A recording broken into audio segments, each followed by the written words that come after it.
Show मिला राहुल गांधी जी के साथ भारत जोड़ो यात्रा में भी लगातार कंधे से कंधा मिलाकर चल रही थी। इसकी जांच निष्पक्ष होनी चाहिए, दोषियों के खिलाफ कठोरतम धाराओं में कार्रवाई होनी चाहिए, लेकिन भारतीय जनता पार्टी के रहते निष्पक्ष जांच संभव दिखती नहीं। जिस पर कांग्रेस प्रदेश अध्यक्ष अजय राय का कहना है कि राहुल गांधी जी शिवभक्त हैं, उनको किसी प्रकार का सर्टिफिकेट देने की ज़रूरत नहीं है। भारतीय जनता पार्टी ने एक सर्टिफिकेट बांटने का डिपार्टमेंट बना लिया है लगता है। तो क्या मोहन भागवत भी क्या नाम वो नहीं है, हिंदू विरोधी हैं क्या? मोहन भागवत भी सनातन विरोधी हैं। 2013 में नरेंद्र मोदी जी कुंभ नहीं गए थे, क्या वो भी सनातन विरोधी थे? अमित शाह भी कुंभ नहीं गए थे, वो भी क्या सनातन विरोधी थे? और इससे पहले के लगातार क्या नाम जो है नरेंद्र मोदी जी 70 साल से ऊपर के हो गए, 12 कुंभ और 10 अर्ध कुंभ उन्होंने देखे होंगे। उनमें कितनों में नरेंद्र मोदी जी गए थे? क्या भारतीय जनता पार्टी नरेंद्र मोदी को हिंदू विरोधी होने का या सनातन विरोधी होने का सर्टिफिकेट देगी? अगर इनकी हिम्मत हो, हैसियत हो और हौसला हो तो नरेंद्र मोदी जी को ये सनातन विरोधी होने का सर्टिफिकेट दें।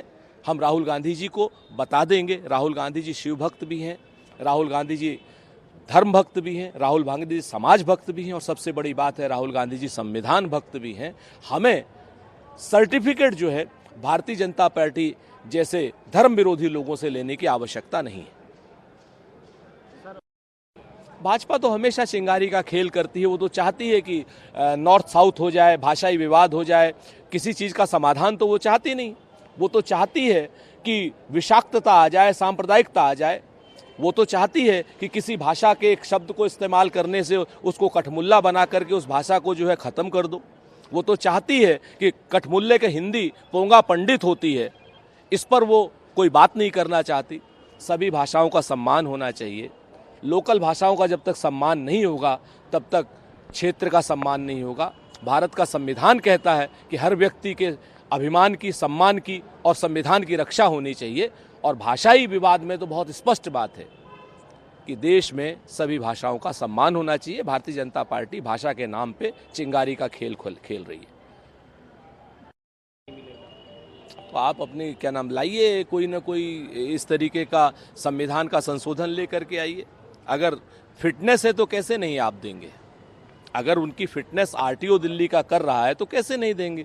और अगर उनकी फिटनेस आरटीओ दिल्ली का नहीं कर रहा है तो वो कैसे दिल्ली में जो है वो वाहन रहेंगे? ये बात मनिंदरजीत सिंह सिरसा को बतानी चाहिए। देश में कानून का राज है। अगर 15 साल से ज़्यादा के वाहनों को कि मेडिकल क्या नाम फिटनेस जो है आरटीओ वहाँ नहीं देगा तो पेट्रोल अपने आप नहीं मिलेगा। सर, केंद्र गृह मंत्री जिसमें उन्होंने फैसला किया कि जो मणिपुर के मार्ग हैं सभी वहाँ के लोगों के लिए खोल दिए जाएं और जो भी वहाँ बाधा बने उन पर कड़ी कार्रवाई की। बड़ी देर कर दी हुजूर आते आते। अब सब जगह के चुनाव खत्म हो गए तब इनको मणिपुर की याद आ रही है। सच बात यह है कि मणिपुर में जो पुलिस वालों से हथियार लूटे गए थे, अर्धसैनिक बलों से जो हथियार लूटे गए थे, वो वापसी हुई क्या? नहीं हुई। बार बार आप डेट बढ़ा रहे हैं क्योंकि भारतीय जनता पार्टी के हमारा आरोप है और मणिपुर के लोगों का आरोप है कि भारतीय जनता पार्टी के वर्करों ने वो हथियार लूटे हैं। जिन लोगों ने हथियार लूटे हैं उन्हें भारतीय जनता पार्टी के एन बीरेन सिंह का संरक्षण प्राप्त है, ऐसा वहां के लोग बता रहे हैं। उन पर कड़ी से कड़ी कार्रवाई होनी चाहिए। मणिपुर में जल्द से जल्द कुकी और मैतेई में संवाद स्थापित हो, एक विश्वास की बहाली हो। वहाँ के कैंपों में अमित शाह जी जाएं, नरेंद्र मोदी जी जाएं, ताकि वहाँ के लोगों के जख्मों पर मरहम रखा जा सके। वहाँ की महिलाओं की जो इज्जत लूटी है उनसे सार्वजनिक रूप से क्षमा याचना करें। संवाद ही विवाद का अंत है। अमित शाह जी को ये समझ। गांव से जितने लोग स्नान करने जाते हैं कुंभ का पानी अपने साथ लेकर के आते हैं, अपने पड़ोसियों को देते हैं, अपने इष्ट मित्रों को देते हैं, रिश्तेदारों को देते हैं। सदियों से परंपरा चली आ रही है और वो जल छिड़क करके कुंभ के स्नान के महात्म का जो है वो बात की जाती है और उसका महात्म्य होता है अमृत स्नान का। ये पहले से परंपरा चली आ रही। भारतीय जनता पार्टी कुंभ खत्म होने के बाद, जिस समय कुंभ का सितारा खत्म हो गया है, जिस समय कुंभ का समय खत्म हो गया, वहाँ पे अगर संगम का पानी लेकर के आती है तो कुंभ का पानी नहीं हुआ।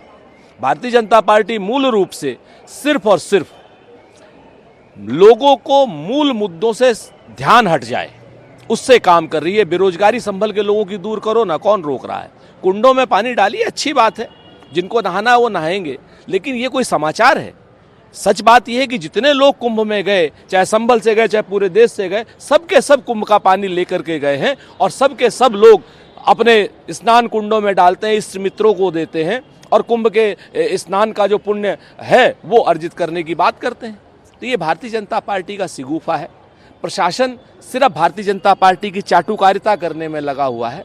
कुंभ का पानी जरूर दीजिए प्रशासन के महोदय, वहाँ शांति व्यवस्था बनाइए, वहाँ लोगों को रोजगार दीजिए, महंगाई से निजात दिलाइए, ये बेहतर होगा। भारतीय जनता पार्टी वालों, इन सब बातों से अब हिंदू मुसलमान नहीं होने वाला। नौजवान आपसे जो है वो बेरोजगारी की बात और महिलाएं आपसे मजदूरी महंगाई की बात, मजदूर आपसे अपने काम की बात जरूर पूछेगा। आपने सभी बड़े पदाधिकारियों के साथ आज बैठक कर रहे हैं, कैसे देखते हैं? सभी पॉलिटिकल पार्टी को अपनी चुनाव की तैयारी करने का पूरा हक है। मायावती जी भी वो काम कर रही हैं, लेकिन पिछले काफ़ी समय से मायावती जी भारतीय जनता पार्टी की बी टीम के रूप में काम कर रही हैं।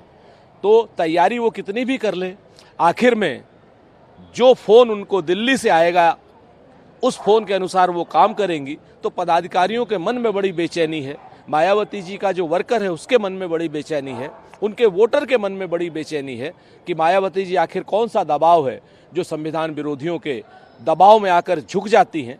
अब इस बैठक का क्या निर्णय होगा हम देखते हैं। हमें उम्मीद है मायावती जी आरक्षण समर्थन में आएंगी, देश संविधान के समर्थन में आएंगी, मायावती जी प्रदेश और देश को बचाने आएंगी सांप्रदायिक ताकतों से। लेकिन उनका पिछला जो काम है वो हमें कहीं ना कहीं संदेह के घेरे में डाल रहा है और वो बता रहा है कि वो भाजपा की बी टीम के रूप में।